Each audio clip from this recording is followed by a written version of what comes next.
है, वो नाम होता है जो मार्केट में लेकर जाता है उसका, क्योंकि हम उसकी प्रतिभा को नहीं जानते।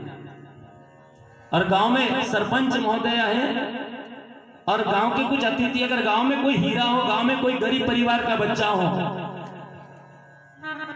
तो आदर्श नागरिक या आदर्श बच्चा या भारत रत्न एक पुरस्कार होता है, गांव रत्न भी होना चाहिए। मैंने एक बात हमारे गांव में करी थी कि गांव में अगर कोई गरीब बच्चा है, विद्वान है, होशियार है, कुशाग्र है, तुम्हारी इंसानियत तब नजर आएगी, तुम्हारी मानवता तब नजर आएगी। तुम लेकिन मानव जरूर हो, लेकिन भेद करने वाले हो, ये भगवान का है, वो भगवान का है, वो भगवान का है। भगवान कभी भेद नहीं करते।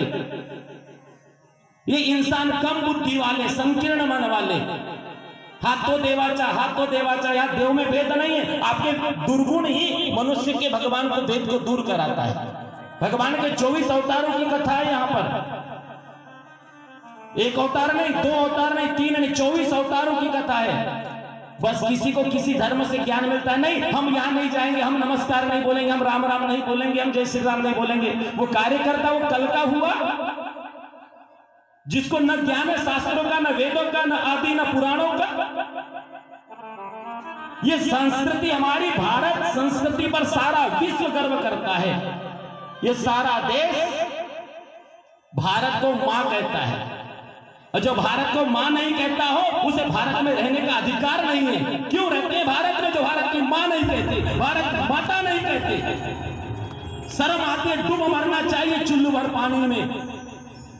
अरे हमें कितनी मां मिलती है, एक जन्म देने वाली मां, नवम मासा नवम दीना गर्भस्रावच बहुतु ततु वायु वेगेन जन्मति। एक गर्भ में रखने वाली और जन्म देने वाली, और जिसमें हम पैर रखते हो भारत मां, धरती मां। किसी ने कहा मुझे कृष्ण क्यों प्रिय है, मुझे कृष्ण क्यों प्रिय है? एक बताऊं आपको, मेरे कृष्ण इसलिए प्रिय हैं कि कृष्ण भगवान पर्यावरण प्रेमी है। आज के लोग देखो कम बुद्धि, अपने घर से तुलसी का वृक्ष उखाड़ कर फेंकते हैं। तुलसी की महिमा को क्या जाने? अरे तुलसी 24 hours on day every time oxygen, जो शुद्ध हवा हमको देता है, वो वृक्ष है। वृक्ष को हम मां कहते हैं। मेरे भगवान कृष्ण ने बताया कि तुलसी हमारी मां है। बोले तुलसी मैया की, और जो तुलसी मां की जय नहीं बोलते, बंद कर दीजिए श्वास लेना, पेड़ लगाओ। हमारे संत कहते वृक्ष वल्ली अमा सोयरी वनचरे पक्षी ही सुसवरे आड़विती। वृक्ष लगाइए, पर्यावरण प्रेमी मेरे भगवान कृष्ण है, इसलिए मुझे कृष्ण प्यारे हैं। कृष्ण क्यों प्यारे हैं मुझे? कृष्ण ने गैया चराई है, गोपाल बने हैं। और गोपाल, आप लोग चाहते हो मेरा बेटा गोपाल जैसा हो, राम जैसा हो, कृष्ण जैसा हो, तो पहले अपने आंगन में गोपाल। हम कुत्ता पालने में श्याम समझते हैं, कुत्ते को घुमाने में श्याम समझते हैं, लेकिन गाय का गोबर उठाने में हमको शर्म आती है। क्योंकि हमने पीजीडीसीए कर लिए ना, हमने क्या कर लिए, बीएससी कर लिए ना, एलएलएम कर लिए ना। तो गाय का गोबर यदि उठाने बोले तो 12 प्रकार का मुंह बनाते हो, लेकिन गाय का गोबर हमारा स्वास्थ्य, हमारा शरीर स्वस्थ रखता है। और संसार का सबसे बड़ा सुख यदि कोई है तो निरोगी काया। चाहे जो भी धर्म में हो, पंथ में हो, संप्रदाय में हो, सबसे बड़ा सुख यदि है तो निरोगी काया, हमारा शरीर स्वस्थ रहना चाहिए। बिहारी जी से कथा करते करते कहते कहते मैं आ रहा हूं, बिहारी जी से कहता, बिहारी जी संसार का सबसे बड़ा सुख निरोगी काया। भगवान की कथा सुनाते सुनाते प्राण निकल गए तो कोई चिंता नहीं। बड़े बड़े वक्ताओं ने बात करी, बहुत सत्यता वाली बात करी। मनुष्य की उम्र 100 साल मिल गई, खाए पिए मर गए, तुम्हारे घर के लोग भी याद नहीं करने वाले तुमको। स्वामी विवेकानंद जी कितनी उम्र थी उनकी? कितनी? 39 साल। कौन नहीं जानता उनको, स्वामी विवेकानंद जी को।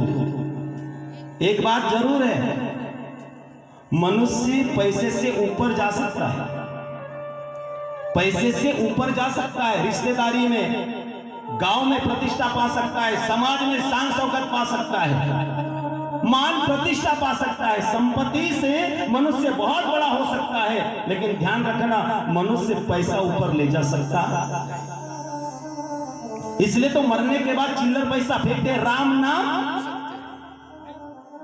फेंकते, चिल्लर पैसा क्यों फेंकते हैं? जब तक जिंदा रहा पैसा पैसा पैसा पैसा पैसा पैसा करते रहा, भाई भाई से लड़ लिया, थोड़ी सी संपत्ति के भाई से लड़ करके कुड़ाड़ लगा निकाल लिया, भाई से लड़ करके थोड़ी संपत्ति के लिए डंडा मार लिया, संपत्ति के लिए भाई से वैर कर लिया। किसके लिए? मेरा बेटा को होगा। भाई पहले आए कि बेटा? कौन आया? अरे तू भाई का नहीं हो सकता तो क्या बेटा तेरा खाक तेरा होगा? मेरे कृष्ण क्यों प्यारे हैं? मेरे कृष्ण इसलिए प्रिय हैं, मेरे कृष्ण के पास कोई शस्त्र नहीं है तो केवल बांसुरी, वो भी पूरी खोखली है, कोई भेद नहीं है, वो भी छिद्र लगे हुए 7 स्वरों से। और जब बंसी बजती है, जिधर से आवाज आती है, बंसी की निनाद सुनती है, मनुष्य के कर्ण मंत्र मुग्ध हो जाते, कहां आवाज आ रही है। और कहा गया वक्ताओं ने कि यहां कौन बैठ सकते जानते हो? भागवत कथा में कौन बैठ सकता है? जैसे आप लोगों को कहूं, जिसे जनता चुनती वो संसद में बैठती है,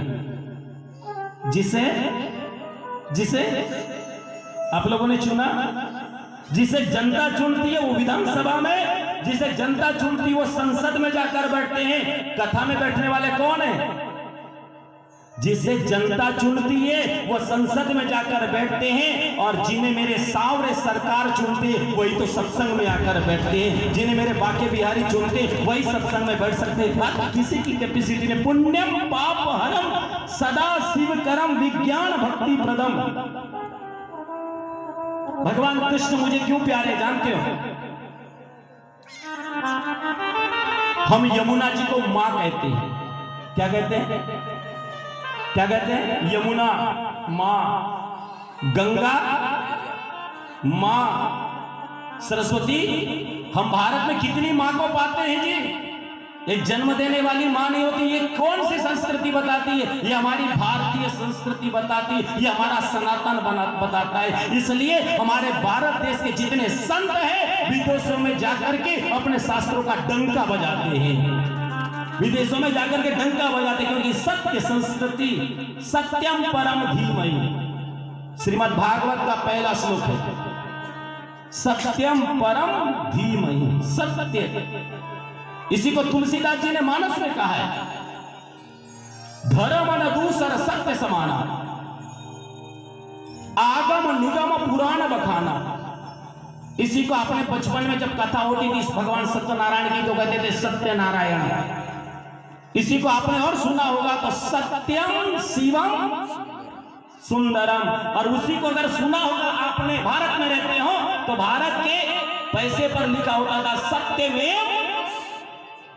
भारत की जो द्रव्य मुद्रा है उसमें लिखा होता है, जो 3 शेर वाले जो स्तंभ है अशोक स्तंभ, उसमें लिखा हो सत्यमेव जयते, सत्य की विजय होती है। सारी दुनिया को परास्त करने के लिए, भगवान का काम करने के लिए वो अकेला काफी है। कौन? मेरा परमात्मा, मेरा ठाकुर।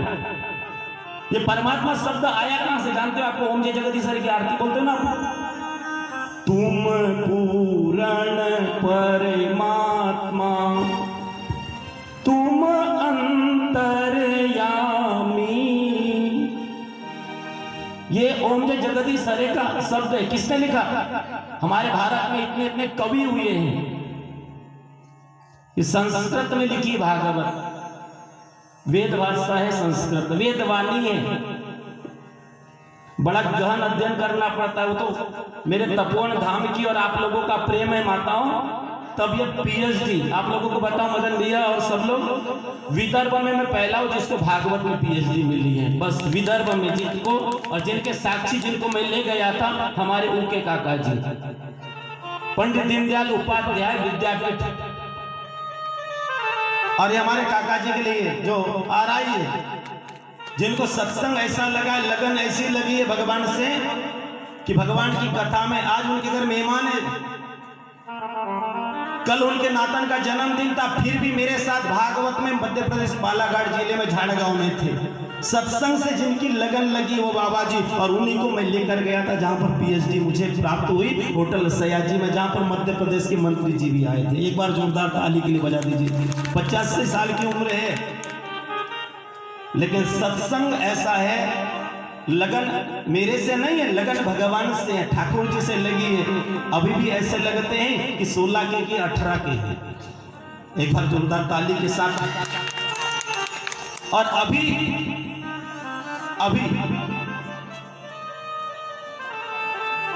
अच्छा, यहाँ गांव के जवाई भी है ना? अरे एक तो अच्छी बात है, गांव के जवाई भी, एक बार डबल ताली बनती है आपकी। तो इस गांव के जवाई भी है। मैंने एक सच्चाई रखी, मैंने अपने गांव के साथ समझौता नहीं किया।